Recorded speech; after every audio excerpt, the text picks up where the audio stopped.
அனைவருக்கும் அன்பு மிகுந்த வணக்கம்.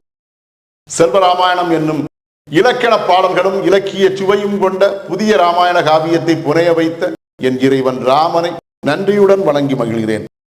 செல்வராமாயணம் பருவம் 3 அயோத்தி பருவம், காலம் 8 பரதன் காலம். மன்னன் இறந்த செய்தியை ராமன் இலக்குவன் ஆகிய சகோதரர் அறியாத நிலையில் ஈமச்சடங்கை செய்த பரதன் சத்ருக்கன் ஆகிய சகோதரரை தேற்றிய மக்கள். பாடல் எண் 994.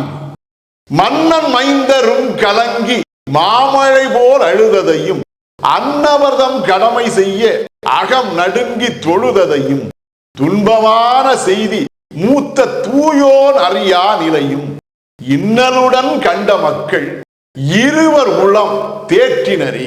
இதுவே 994வது பாடல். இந்த பாடலுக்கான விளக்கத்தை காண்போம். மன்னன் மைந்தரும் கலங்கி மாமழை போல் அழுததையும் என்கிற முதல் வரிக்கான விளக்கம்.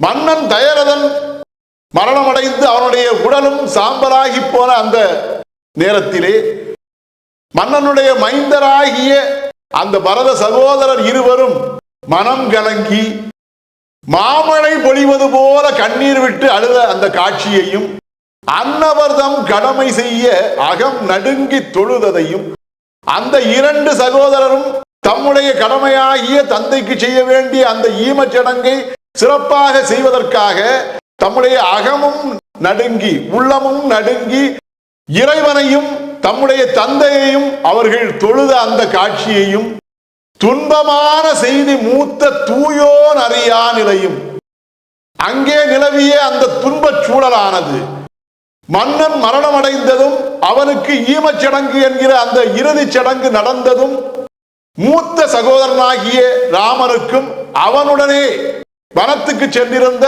இலக்குவன் சீதை ஆகிய யாவருக்கும் தெரியாத அந்த நிலையை எண்ணி அதனால் விளைந்த துன்பத்தால் இன்னலுடன் கண்ட மக்கள் இருவர் மூலம் தேற்றினரே.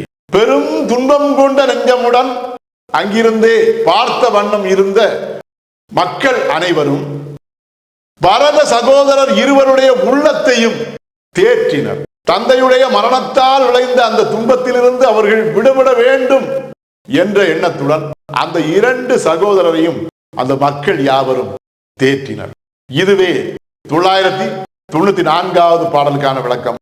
செல்வராமாயணத்தின் 995வது பாடல் மற்றும் அதன் விளக்கம் ஆகியவற்றை அடுத்த பகுதியில் காண்போம். இறையருளால் அடியேன் இயற்றிய நல்லதோர் இலக்கியத்தையே செல்வராமாயண காவியமாக உங்கள் முன் தொடர்ந்து வழங்கி வருகிறேன். உங்கள் அன்பையும் ஆதரவையும் தொடர்ந்து தந்து இந்த புதிய ராமாயண காவியத்தை அனைவரிடத்திலும் கொண்டு சேர்க்குமாறு உங்களை அன்போடு கேட்டுக்கொள்கிறேன்.